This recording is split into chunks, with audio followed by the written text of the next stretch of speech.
सुप्रभात बच्चों, कैसे हैं। आज की शुरुआत हम एक नए दोहे से करेंगे। वैसे तो आपको यह दोहा आता है, पर फिर भी अति का भला न भूलना, अति की भली न चुप, अति का भला न बरसना, अति की भली न धूप। किसी भी चीज की अति अच्छी नहीं होती। यह दोहा हमें यह बताता है। जैसे अभी बहुत ज्यादा वर्षा हो गई, उससे क्या हुआ कि सब दूर बाढ़ आ गई, सब जनजीवन अस्त व्यस्त हो गया। पर इसीलिए हमें भी केवल उतना ही बोलना है जितना हमें जरूरत हो, और बिल्कुल भी चुप नहीं बैठे रहना है। कुछ बच्चे कक्षा में पूरे टाइम चुप बैठते हैं, ऐसा नहीं है, और कुछ हमेशा बोलते रहते। ऐसा भी नहीं होना चाहिए। जब जरूरत हो तब हमें बोलना चाहिए। यह दोहा हमें यह बताता है। अब आप मुझे बताइए कि जब भी आप स्कूल से घर जाते हैं तो आप अपना सामान जगह पे रखते हैं कि इधर उधर फैला के रखते हैं।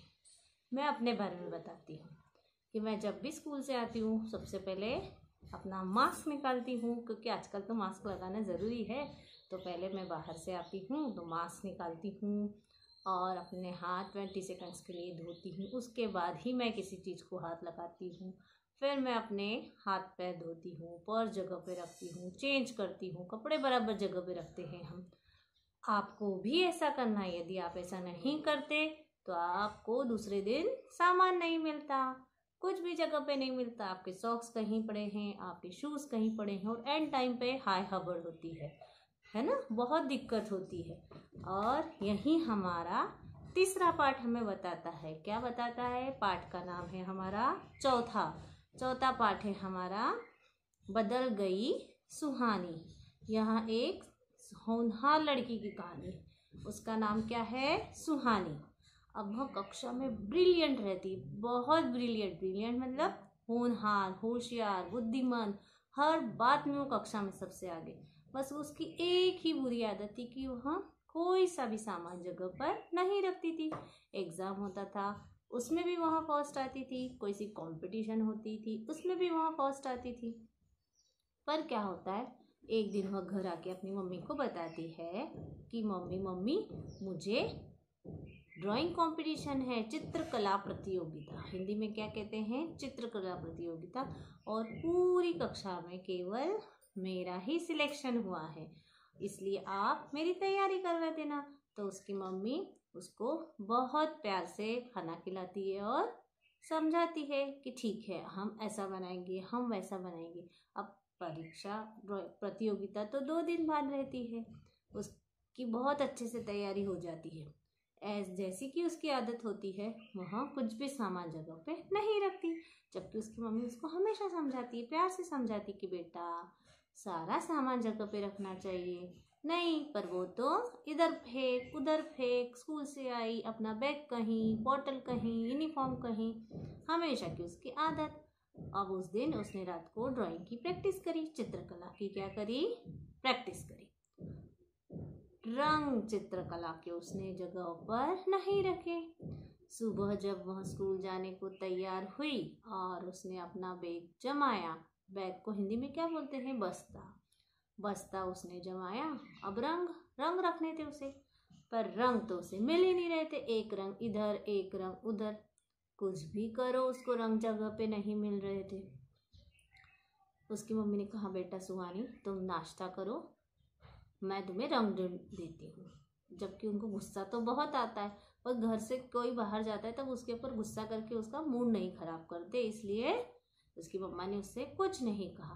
पहले उन्होंने सारे उसके रंग ढूंढ दिए, उसके बैग में, उसके बस्ते में रखे, और फिर उसके बाद सारा कमरा अच्छे से समेटा, अलमारी में अस्त व्यस्त कर दी थी उसने। फिर क्या हुआ, जब वहाँ स्कूल से आई बहुत खुश थी। मम्मी पता है मेरी ड्राइंग बहुत अच्छी बनी थी, आपने मुझे जो सिखाई थी। अब मुझे ऐसा लग रहा है कि इस प्रतियोगिता तो मैं ही प्रथम आऊँगी। उसकी मम्मी उसे बहुत प्यार करती है। फिर वह क्या करती है, वहाँ आती है और अपना बैग जगह पे रखती है। उसकी मम्मी उसे देखती है कि आज क्या बात है। फिर वहाँ अपनी बॉटल जगह पे रखती है, शूज़ जगह पे रखती है। उसकी मम्मी फिर आश्चर्यचकित होकर उसे देखती है। फिर वहाँ अपनी यूनिफॉर्म में प्रॉपर रखती है, व्यवस्थित घड़ी करके अलमारी में। उसकी मम्मी उसे देखती रह गई कि क्या बात है, आज सुहानी को हो क्या गया है। फिर वहाँ अपनी मम्मी को प्यार से देखकर बोलती है कि मम्मी मम्मी, जब मैंने आज सुबह रंग नहीं मिले और जब आपने मुझे रंग ढूंढ कर दिए, तब मुझे समझ में आया कि मैं ये जो अपने सारी आदत की वजह से पूरे घर को परेशान कर देती हूँ और खुद भी परेशान होती हूँ, उससे अच्छा है कि मुझे बदल जाना चाहिए। इसलिए आज से मैं अपनी सारी चीज़ें खुद जगह पर रखूँगी ताकि मुझे और मुझसे किसी और को परेशानी ना हो। आया समझ में? इस प्रकार सुहानी बदल गई। आपको यहाँ पाठ कहानी पढ़नी है, मैं भी पढ़वाऊँगी आपको, पर आपको पढ़नी है ना। और आपको पिछला जो हमने अभी तक किया है उसका भी रिवीजन करना है, क्योंकि अब आपकी क्या है, वर्कशीट के थ्रू पीरियोडिक 1 है। आप रोज़ डिक्टेशन लीजिए, रोज़ पढ़िए। डिक्टेशन लेना बहुत ज़रूरी है। डिक्टेशन को हम हिंदी में कहते हैं श्रुतलेख।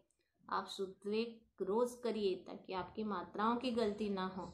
आपके भैया दीदी या पापा मम्मी, दादी हैं तो दादी को बोलिए कि किताब में से देख के कुछ भी शब्द बोले, दोनों पाठ के, और वह श्रुतलेख आप लिखिए ताकि आपको मात्राओं की गलती ना हो और आपको पूरे अंक प्राप्त हो वर्कशीट में।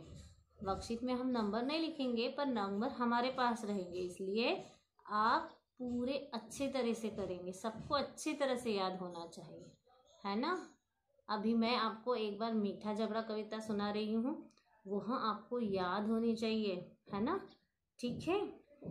अकड़ के बोली गोल जलेबी, मुझसा कौन रसीला।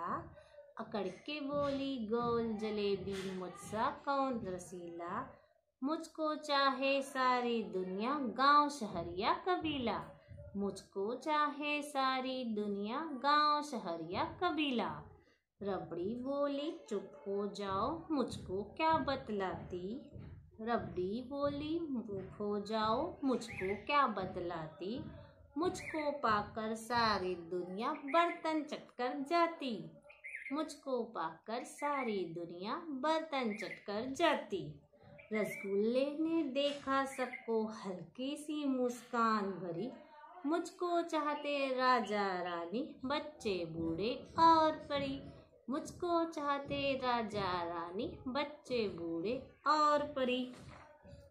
दूध बीच में आकर बोला, मत अब करो लड़ाई। दूध बीच में आकर बोला, मत अब करो बड़ाई। मेरे ही कारण तुम सबने अपनी शान बढ़ाई। मेरे घी में तली जलेबी, मुझसे बनती रबड़ी। मुझसे बने छेना रसगुल्ला, क्यों डींग हाँकती तगड़ी। मुझसे बने छेना रसगुल्ला, क्यों डींग हाँकती तगड़ी। मैं हूँ पिता तुम्हारा, सब मुझको करो प्रणाम। मैं हूँ पिता तुम्हारा, सब मुझको करो प्रणाम। मिलकर रहना भाई बहनों, जाओ अब करो आराम।